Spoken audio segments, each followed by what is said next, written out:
Give him tools to succeed. I want to see Junjia look more towards the mid lane. When you're playing something like a Braum, it will be hard for Mako to go and interact with that mid lane, but just do your best to match Maestro and make sure he isn't getting off those strong roams like we saw in Game 2. Maestro was the reason that First Blood went over to the side of Vici Gaming. He influenced mid, and Jungle got back online. EDG tried to shut them down, but couldn't.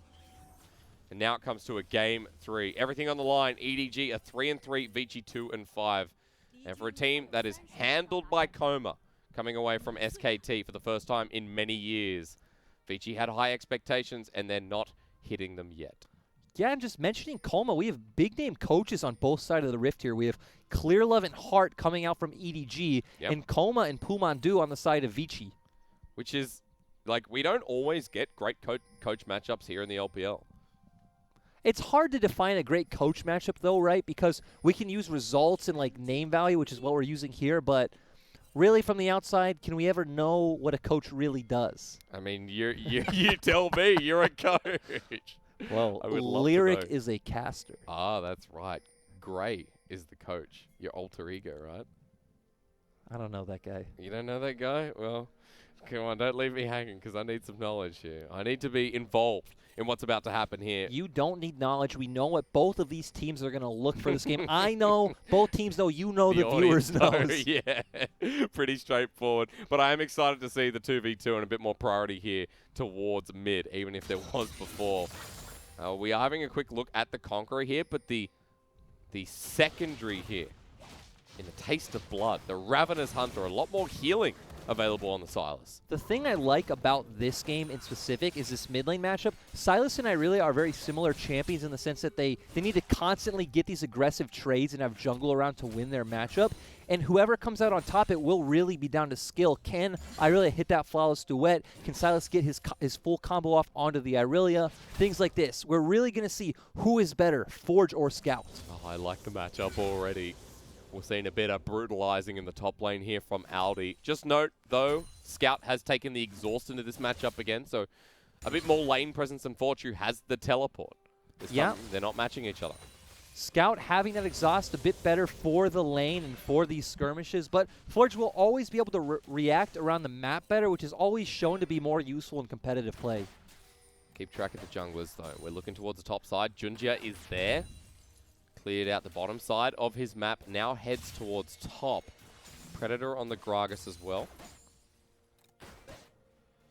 Scout getting an early reset off, being able to pick up that Doran's Blade so he can have an edge in the lane will be very important to look at. I was going to say, that's a very early back. Not often that you see laners go back. I mean, he doesn't have the teleport, but with the wave shoved out, he can just walk back here comfortably. Junjia, it does mean, though, he has to go, okay, what's in the top side? What can I do? He'll set up Scuttle while Scout makes the return. Yep. Just getting some good vision for Audi to be able to push this lane. But going back to that Irelia play for the Doran's Blade, it is a play we typically see more out of bot laners, especially Miss Fortune. You get that early 3-4 wave push, you back, you buy an extra Doran's Blade, you come to lane, and you're coming out on top of these trades. Speaking of the devil, EDG get a nice one in the bottom lane. Eyeboy at half health. You see the dredge line didn't hit as Ix has to Shadow Forge here. Not enough mana. Scout wins out in the trade as he returns to lane. That bit of extra damage and healing now coming into effect. Also, the fact that Scout was able to get that early reset off, get his mana back. Forge still hasn't been back, so is still working with what he's had since the start of the game. Ix goes back to his jungle, though, all the way towards Raptors. A ward popped down here from Scout. But Junjia is here. Unaware is Forge. As Flawless Duet comes through. Junjia now looking for the body slam. Forge exhausted down. That's too easy. Ix farming while he loses his mid laner. This might just look like an obvious gank to anyone watching, but this has been set up since the start of the game with Scout getting that push into turret, getting that reset off, getting the Doran's Blade, and now Forge's wave being pushed into Scout, setting up Junjia for a very easy game. Especially since the top side, the Scuttle was secured early on, and Junjia got so much information when he went up there. So EDG off to a rolling start, and you can see already Junjia is gone to the top side, and now he wants to get Cube as well. Yep, we see Junjia on the top side. We already talked about Renekton, even though it does have pressure on set, it really isn't a hard counter, more of a soft counter where you will be able to push the waves more easily than set. You will come out ahead in short trades, but that's about it. Ooh, dredge line here onto Mako. No Ignite dropped on down, but Mako's left here alone until Hope returns to this lane. Bam stepped up, but hey, you ready to talk about mid once again? Flawless Duet at the ready. Ike zones away. Blocked away here by Junjia. Scouted half health, but the body slam into the abscond duck. The turnaround. That barrel roll did a lot of damage. Junjia has to flash now. Ike's with a better trade. He sticks around a mid and he finally gets something. Yep, Ike's being on the Lee Sin does have more early DPS than the Gragas. What are Maestro, you doing here? This is so cheeky. Blast Cone and peekaboo. Flash, Nautilus, Ignite, Dredge Line, auto attack. Junjia gets 1v1 by the support of Vici.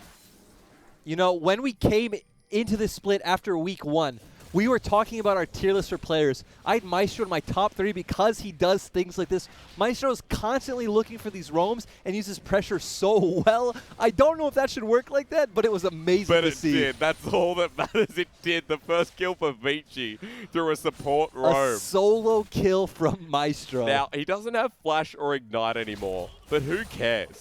He just knocked down the jungler, and now Junjia in a bit of CS deficit while Ike's can go ahead and just farm and exert that pressure. To be fair to the Flash and Ignite point, you're not really going to be finding any 2v2 kills in the spot lane when it's Nautilus versus Braum. That's true. It's just going to be both AD carries farming, both of you posturing like, hey, I'm going to do something, and then moving somewhere else.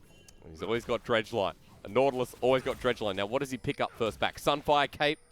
Do you want Duskblade? I don't.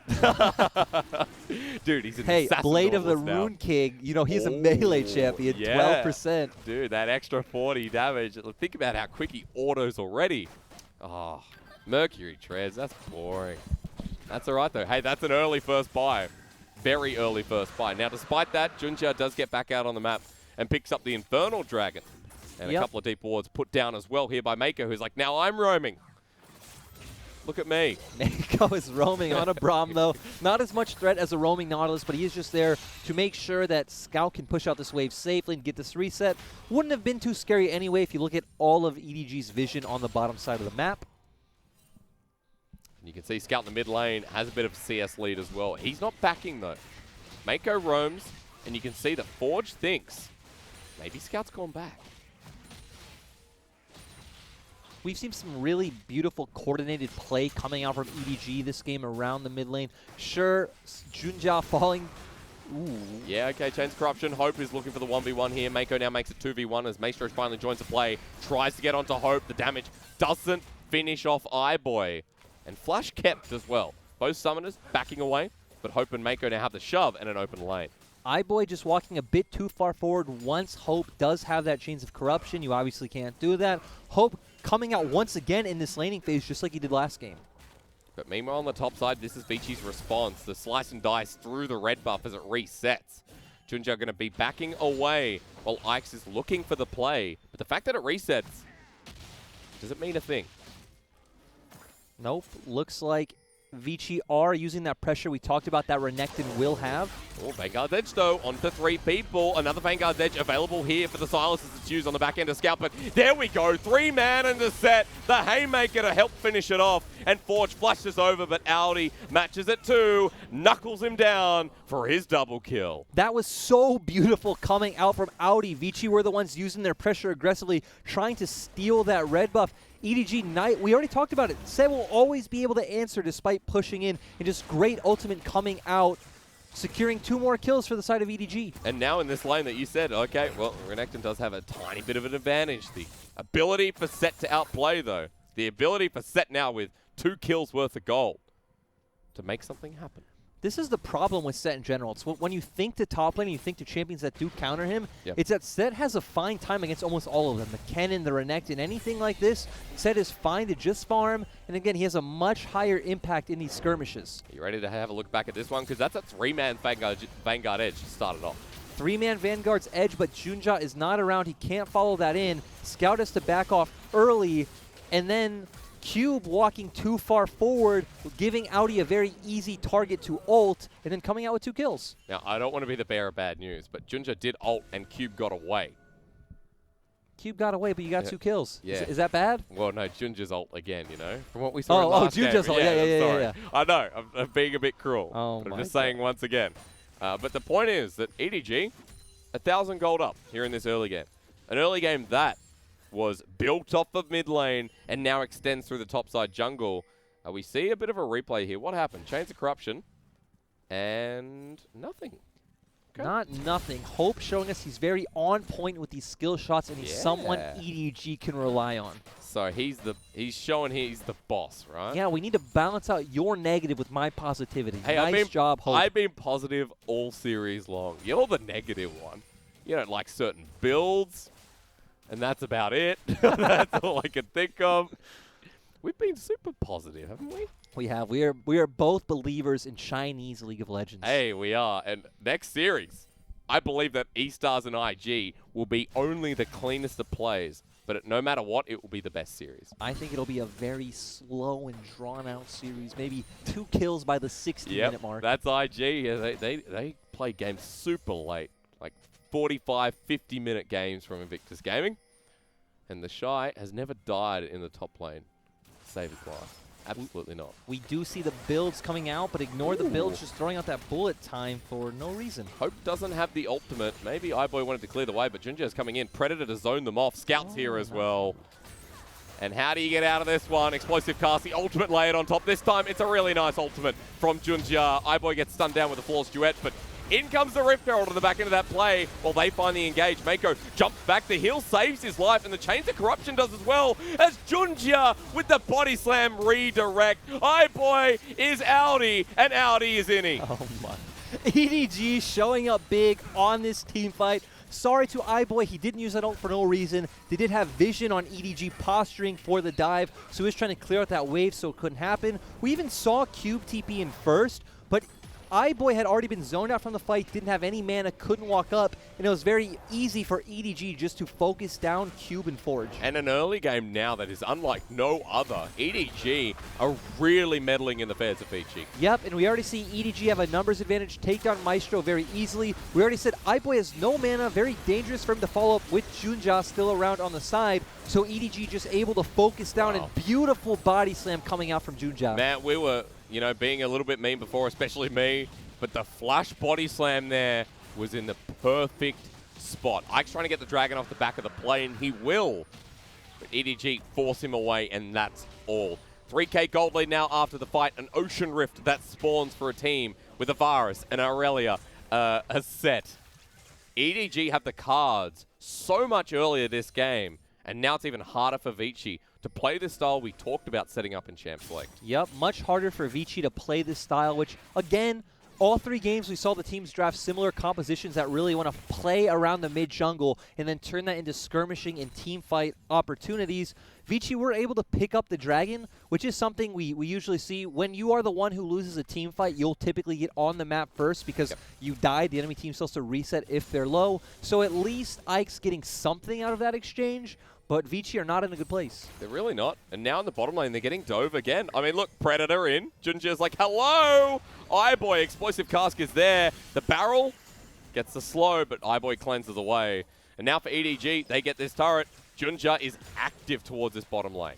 One thing I love about this EDG team and Junja in general is, again, they constantly will continuously punish a point that they've already set behind. They're just not going to let you back into this game. They're going to set up the wave to re-gank you, set up the wave to re-dive you, and really just hammer home this advantage. And that's what Junja is all about, like, coming back to that point, specifically the top lane. But now Junja has adapted in this series. He's gone towards bot and mid more consistently. And talking about Junja, we look at kill participation right now. We set this game up all about mid-jungle. Scout and Junja have been involved in all 6 kills. All 6? I mean, that's not something you say, especially with Scout. The roam down mattered so much. He's now got Blade of the Ruined King, by the way. And with those 3 kills, he's up also 20 CS over Forge on Silas. And we need to highlight, again, from level 1, he set up the wave to get to push back to him, called Junja for the gank, and that's how they really got this snowball started. That early Dorans that built 15, 20 CS lead, plus the timing on Ike's, or rather Junja.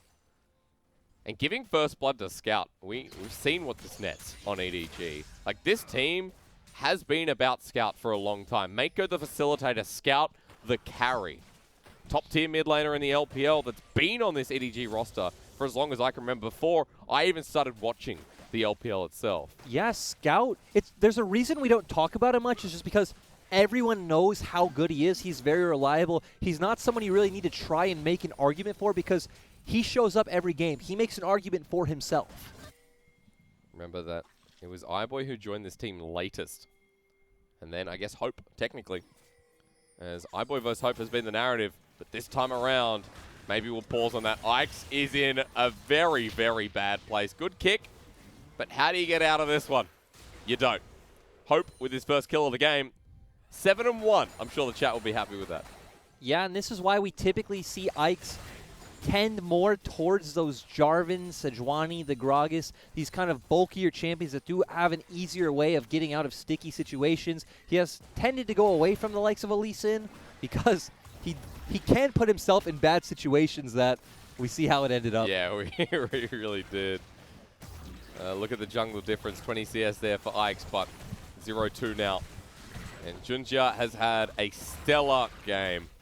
Junjia on something that isn't the Sejuani, that isn't, what was it, the Jarvan we were talking about a little bit earlier, where his limited champion pool seems like this is a bit of a redeemer.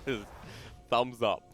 That's very nice. He picks up the Rift Herald here, and the redemption game for Junjia is looking pretty strong here in number 3. Redemption game for Junjia, but looking over to the other side for Vici, they did just struggle from the level 1 point, couldn't find anything to get going. We did really just see Forge just kind of fell behind from level 1, and now this kind of brings an interesting statistic up that we haven't talked about. Throughout the whole career of these organizations playing against each other, EDG is 13-1 in series and 31-11 in games. Wow. That's 2015 through 2020. 5 years of history. Because remember that Vici Gaming have not been a successful organization. I mean, it's been a while since we've actually seen this team with a barrel of success. I thought this was the split that broke the curse. If you didn't see our opening segment, we talked a lot about how, hang on, Forge flashing Vanguard's Edge. Scout gets his ult stolen, his Vanguard's Edge on top of each other. Forge will heal up, but Scout's just autoing at this point. He gets him, gets out alive. Guardian is a saver. And we talked about how this matchup would allow a lot of skill expression coming out from both of these mid laners. Scout showing, hey, I am the veteran, you are the rookie in this league. Still, though, we saw all the healing from that Kingslayer was insane. Looked like it would be able to be a 1-for-1, but Scout outplays. Conqueror with Blade of the Ruined King. That's just how it goes. And after that kill, you know, Trinity Force / Black Cleaver will be pretty damn close. Turret's going to go down mid for EDG, and they've just got everything going for them this game. So, add one more to the list. Give him a dragon. Vici don't have many options at this point, and we were just talking about their kind of history as an organization. And Vici joined the LPL. We remember it was that Dandy and Mata squad that they were plagued by numerous in-game and internal issues, which led to the roster eventually getting relegated. It was the one that also had Long, Easy, Hoon, and Bengi. Like, this team has always been able to get big-name players, but they've never been able to bring it together and make it work. And then they drop to the point where they have newer players, many years later. It was last year where they brought in Chiliza, Ikes, Jay, Puff, and Southwind, where they're like, hey, we're going to focus on bringing rookie talent up. And it was rough. We saw Puff and Southwind really were the stars of that roster, and they did still finish towards the bottom. But hang on, I'm going to have to interrupt you because Scout might be caught out here. Doesn't have the ultimate, used it before, but he's got enough healing. Ignite's coming through, double TP. What a flash! Wow, that was super smooth from Scout. He's out, and Vici Gaming go with him. Scout played that so beautifully. We were both looking at each other like, this should not work. Great flash coming out from Scout, and once again, EDG are the ones with the pressure on the map. And now they're looking for another play. I mean, Vici Gaming are backing away underneath the turret. But that won't be the case. Baron coming up in 50 seconds. EDG stomping Vici in this third game. And let's go back to that conversation because at the moment, EDG just setting up for this turret take nice and easy. Last year, the risk of newbie talent, it was like, well, is this even a risk? There were so many new players on this roster. They wanted to take a chance because Vici in the past 2 years have been really lackluster with their results. Well, it makes sense too, right? When you failed so long with these big name imports, it's like, hey, let's take a step back. Let's reevaluate what we've been doing. Let's try some local homegrown talent. It still didn't work out, but now you're ending up in a place where, again, it works on the long term, right? Cube is not a bad player. Cube is working out. Ikes has brought new life to this roster. And you've brought back iBoy. You've brought in Maestro. So it's like you're continuously building on a long-term project that you started last year. You're looking at iBoy and Maestro to be that rock. I mean, a lot of the time when I would talk about Vici last year, I would say Pup and Southwind were that rock, and you could build a team around that foundation. Well, iBoy and Maestro have the same sense, except they're already established. Pup and Southwind weren't. And you see what Pup and Southwind are now over on Invictus Gaming, which is coming up next against E-Star, where shining lights built within the realms of Vici Gaming to give them a bit more stage experience. And now that they have that experience, they look near unstoppable. So you're right. It's a progress talk about the future for Vici Gaming. And people like Forge and Cube, the solo lanes, I have high prospects for. Maybe not even in spring, maybe towards summer as we go throughout the year. Yeah, so that is kind of the silver lining for Vici this game. If we just talk about any windows they have back into this game, it is very hard. You are 5K gold behind. You really need to find some kind of like cheesy pick in a brush play, or maybe some kind of double TP play from sides, but even then, that's only buying you time. Getting back into this game is near impossible unless EDG gift it to you. Well, nothing off the table yet. 5,000 gold lead for EDG. I was going to say, we've seen a lot of series gifted this split alone. But hey, this is the least time we've spent in a game this series mid. We have not been mid too much as a 5-man group this time around. And EDG playing out their side lanes well. No one can deal with Scout. He's got his 2 items. And so, almost, does Audi, who got the earlier double kill. And he's been matching this Renekton just fine. He's been grouping around the mid wave. And you can see EDG grouping around this Baron. And Vici Gaming have to pay respect. True. You just said we haven't seen the teams posturing mid a lot this game. It is because EDG just broke this game so far like ahead that Vici just know they can't contest. And so right now they're just trying to move between vision. Forge sitting so far back against this turret. And EDG after clearing out, look, they're heading towards Baron. Hope starts it up. EDG using their pressure well, just continuously bouncing back between the lanes. Take the bot turret, take the mid turret. It doesn't matter. If they get this Baron, they will be able to just close out this game. I love how Audi is the last one here. He can get the flank as the teleport comes through. EDG, mate goes quite low. Floor Stewart doesn't connect. The poke comes through onto Cube, but it's pretty much that. They draw the TP out of the Baron play, and now, hey, we're going towards mid. We're going towards mid. Vici going to try and get that pressure once again. EDG don't feel confident trying to rush down this Baron. I'm sure with this gold lead, they probably could hold on a bit longer, let Vici come in, and then try to force a fight, but they're taking it very slow, step by step, methodical, if we want to say. We will. I'm happy to say methodical here. And gives us enough time to have a bit of a chat. Now, our next series, E-Stars and IG. I know, especially to the chat, they're looking forward to this one, right? But we actually need to see if EDG are considered a middle tier team. Because if they lose this game, EDG are going to drop very far in the rankings for me with how this has started. EDG right now are sitting at 3-3. They're 9-8 in game score, counting those first 2 games. So there's a very fair argument that they're the most middle of the pack team we have in the LPL. Yeah, I mean, I guess that's true. But against Vici Gaming, who also should be a middle of the pack team, I don't think they sit at the bottom with a team like V5 or currently I think LGD are far down there as well. I would say LGD have actually looked good. Again, in a lot of their losses, they consistently put up a fight. Yep. I remember their goal difference at 15 minutes was something like -600, which isn't a team you would expect who's that far in the standings compared to Vici, who's around -2,000. Oh, really? Yeah, but again, they have been using the Chieftain Zika roster, so it isn't quite the same Vici. Which is why it was Vici. Remember I said this last time we were broadcasting. I can't remember the series, but we're talking heavily about how, well, I think it's going to be like a spring roster for Vici Gaming. That's the development pattern, that it's going to take the full year.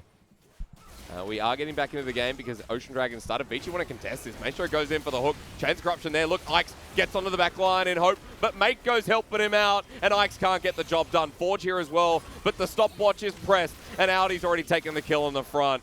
3 done, and Vici might be done with it too. Beautiful flank from Ike's, but we just saw how far ahead EDG was in that situation. It's like we talked about with the Baron. They could really just force this objective, say, hey, come into me. Even if you get off the perfect play, you just don't have the damage to deal with us. Hope could deal just fine in the end. Mako for the provided support. Well, now they run towards the Baron. And 7,000 gold is quickly going to turn into 10, turn into 11, turn into the game. EDG 11-1, by the way, here at 25 minutes. EDG, once again, last split, a lot of people doubted that they could make playoffs with the roster they had. They did it in the end. Yep. Coming into this split, a lot of us looked at the EDG roster, their actual supposed main roster they had, and thought, this roster's probably not good enough to make playoffs with how stacked the LPL is this year. And once again, even with the sub-roster, they're showing us, hey, no, we're always competing at the top in LPL. At the very least. Let's have a look at this again, because you're right. Ike's there in a very different world in an even game. Hope's probably dead. Vici forced the fight. Wide open. There's not much to say here. Ike's gets a beautiful flank, but he just doesn't have the damage to kill Hope. Hope just pretty much 1v1s him. Didn't matter if Mako even came over. And then Vici are just in such a bad position. It is really easy for EDG to turn around and finish cleaning up the fight. I like the attempt. Maybe if Maestro had his Blade of the Ruined King you were talking about earlier, it could have been a different story, you know? From his assassination. I mean, that's the only kill Vici have, which was Maestro's assassination. It's Maestro's solo kill. There's an assist on the board. That was what it was. That's the only kill secured by Vici this game. I like it. Maestro holds his head high, and Vici go back to the drawing board, but not him. Maestro showing his personality as well. Coma takes him out for ice cream after this. You know? I thought you were going to say Coma takes him out for hung. No. No, that is by the way, to everyone who's not aware, that is the sub support. Just so you don't get that wrong. Yeah, but that's not what I meant. No, I was just like, wow, that's full on. He did such a good job. But Maestro is, you know, that experienced support that facilitates Ivory. And it is good to see that the roaming doesn't stop. When he was on LNG last year, we saw a lot of Maestro and we're like, wow, this guy's not only a Thresh God, but he roams a lot, like to the level of Lumao in 2019. Especially looking at his time in LNG, it's really hard when Day1 is also a very good support. So it makes sense he didn't want to share that spot when, again, you're constantly competing. Him coming over to Vici was a time for him to prove himself. You have all the pieces to do it, but things just aren't coming together. They're not. They're losing structures fast, and that 10K has finally come a reality. Just go to the bottom lane, slowly win it over.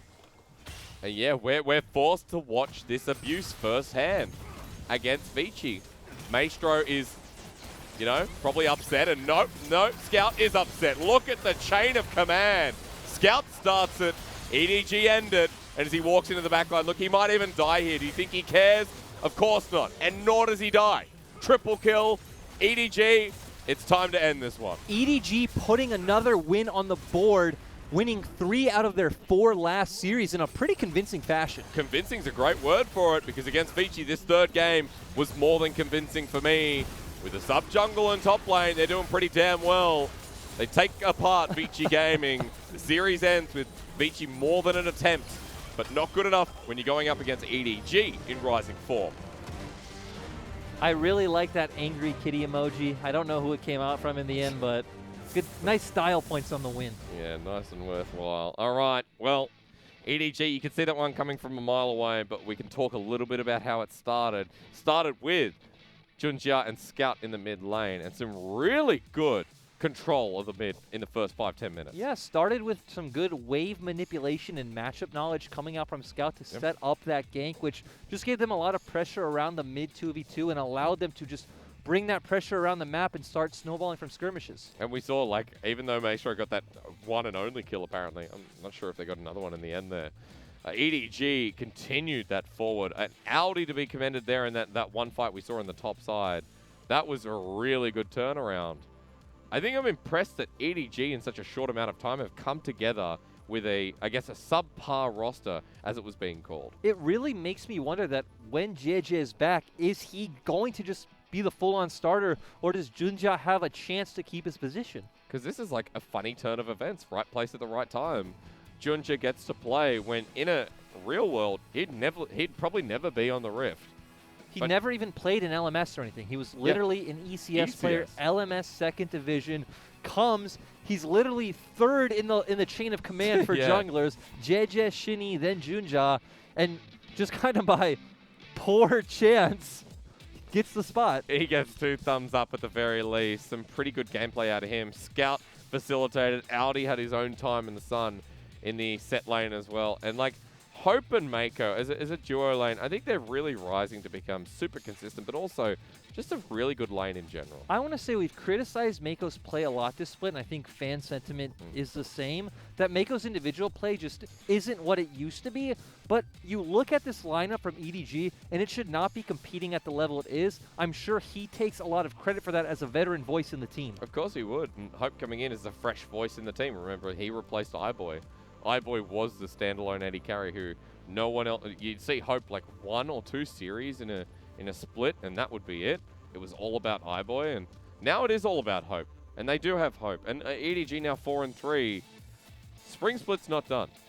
It depending on who comes back, but EDG more than a middle pack team, I think, at this point. Before this game, they were sitting in 7th. Yeah. I don't really know how this changes up the standings, Yeah, but that was already playoffs. Yeah. So they're already above the threshold that they wanted to meet. Because when you look at middle of the pack teams, you think maybe current WE, Rogue Warriors, Suning. Yep. I think all 3 of those are the perfect example. OMG, maybe OMG's a bit above, yeah. And like Vici now, let's look at their positioning, because they are not a middle of the pack team at the moment. They're not performing like a middle of the pack team either. I'd say right now you have this bottom tier that, okay, it's solo V5 at the bottom, but then slightly above them is DMO, Vici, and LGD, where they constantly show signs of life in their series. Like, they could be better. They can compete with the middle of the pack. Yeah. But then it's just not consistent. Because like Vici Gaming, it's constantly been one game here and there against BLG.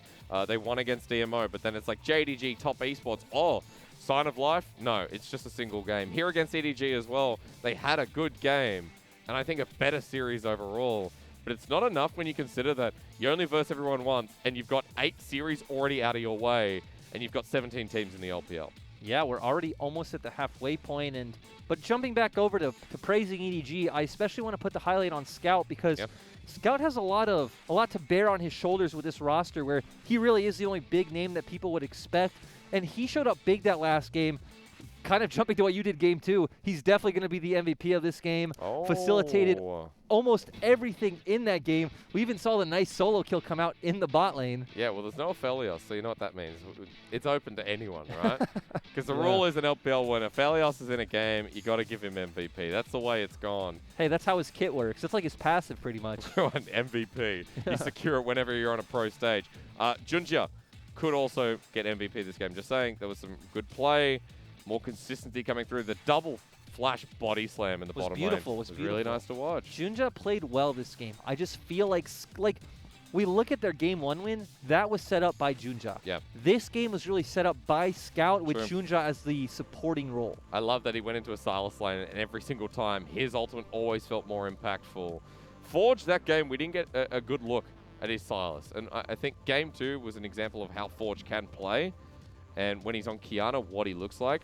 But outside of that realm, Forge does sometimes fall off a cliff. Would have been nice early to see him and Ike's work together, him call Ike's to the mid lane, help him safely push out that lane, and then, be able to get off a nice reset, come back in, and then really be able to play the game. Well, the mid 2v2 of Vici didn't work out, but the mid 2v2 of